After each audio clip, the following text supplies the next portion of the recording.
हमने तो उस भाजपा को देखा था कि जहां उनके पास गाड़ी नहीं होती थी।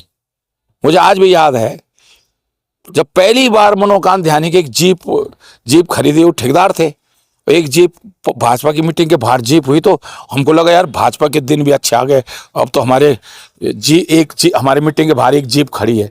अब तो भाजपा का हर छोटू भैया भी कार से नीचे चलता ही नहीं। कहते ना जो राजा के कर्म जैसे होते हैं, प्रजा को भुगतना पड़ता है।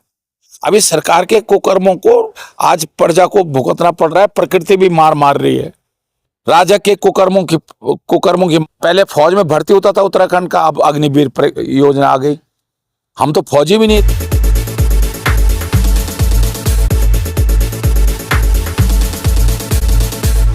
माने यशपाल आर्य जी को, गोदयाल जी को, भुवन कापड़े को, प्रीतम भाई को और हम सबको एक जिम्मेदारी दी है। अब हम सबका उत्तरदायित्व बनता है कि पार्टी के राष्ट्रीय नेतृत्व के सपने को, उनके संकल्प को और उत्तराखंड के शहीदों के सपने को हम पूरा करें।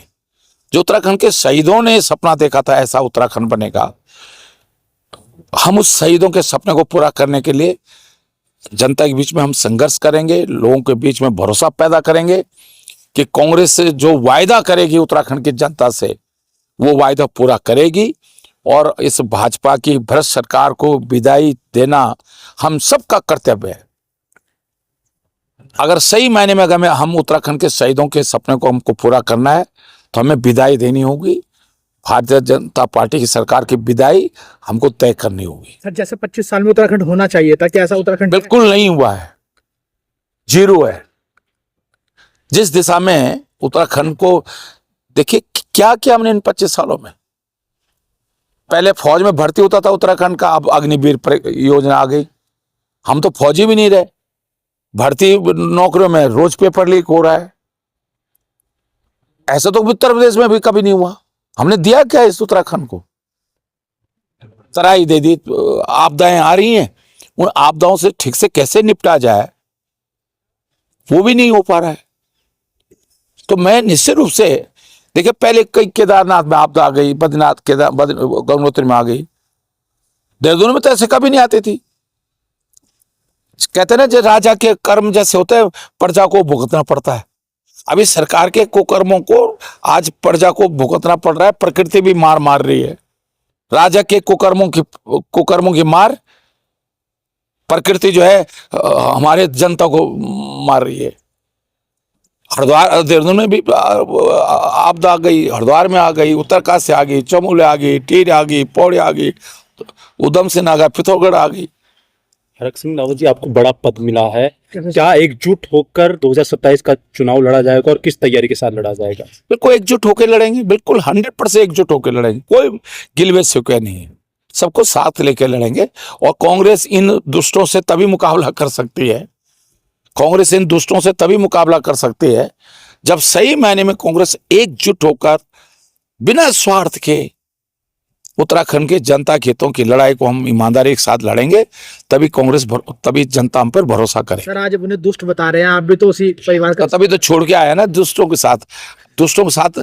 मुझे क्या पता था इतने दुष्ट हो गए ये। हमने तो उस भाजपा को देखा था कि जहां उनके पास गाड़ी नहीं होती थी। मुझे आज भी याद है जब पहली बार मनोकांत ध्यानी की एक जीप खरीदी, वो ठेकेदार थे। एक जीप भाजपा की मीटिंग के बाहर जीप हुई तो हमको लगा यार भाजपा के दिन भी अच्छे आ गए। अब तो हमारे मीटिंग के बाहर एक जीप खड़ी है। अब तो भाजपा का हर छोटू भैया भी कार से नीचे चलता ही नहीं। तो अब तो भैया वो भाजपा थोड़ी रहेगी। पहले जिला प्रचारक 3-3 दिन तक कोई खिलाने वाला नहीं मिलता था। श्रीनगर में कोई खिलाने वाला नहीं मिलता था। श्रीनगर में संघ के जिला प्रचारकों 3-3 दिन भूखे रहते थे जिला प्रचारक। अब ये भाजपा वो जिला प्रचारक थोड़ी, अब तो जिला प्रचारक भी सोचता है कि टीएम मेरे को रिपोर्ट करे। आप देखो ना, अभी देखा नहीं आपने भर्ती घोटाले में प्रदेश संगठन मंत्री प्रांत प्रचारक का नाम आ रहा है। ये बस शर्म की बात थी कि नहीं थी कि विधानसभा के भर्ती घोटाले में अगर प्रदेश के प्रांत प्रचारक, आरएस के प्रांत प्रचारक का नाम आना, अभी अंकिता हत्याकांड में भाजपा के वरिष्ठ नेताओं के नाम, वीआईपी का नाम आना, ये हमारे लिए डूब मरने की बात है कि नहीं मरने की बात है? तो ये भाजपा अब ये दुष्ट, मुझे थोड़ी पता था इतने दुष्ट हो गया ये। मैंने भाजपा छोड़ी, इतने दुष्ट हो गए। तो मैं जब दोबारा देखा, मैंने सोचा पहले जैसे अच्छे होंगे, मुझे थोड़ी पता था कि ये सचमुच इतना दुष्ट हो गया। अभी मैं एक दिन महेंद्र भाई को कह रहा था, छोटे भाई को, अपने महेंद्र भट्ट को, मैंने कहा लोग, एक कहावत है कि सूर्यास्त और पहाड़ी मस्त, ये तो सुबह ही कर देते हैं अस्त।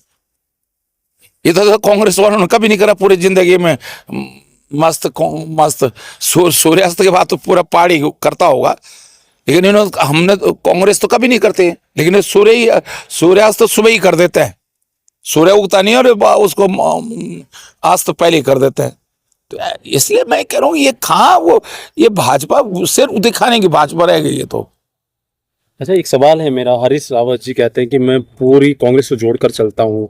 क्या आप संगठन को मजबूत करेंगे? एक चेहरा उभर के आएगा, क्योंकि पद भी मिला है आपको इस बार। और क्यों नहीं करेंगे भाई? मैं तो देखिए, जब मैंने देखा नहीं, जब मेरे पे कोई जिम्मेदारी नहीं थी तब भी मैंने किया। जब मैं विपक्ष का नेता था तब आप लोगों में से नहीं थे, उस समय के पत्रकार जानते कि मैंने कैसे एकजुट कर रखा था।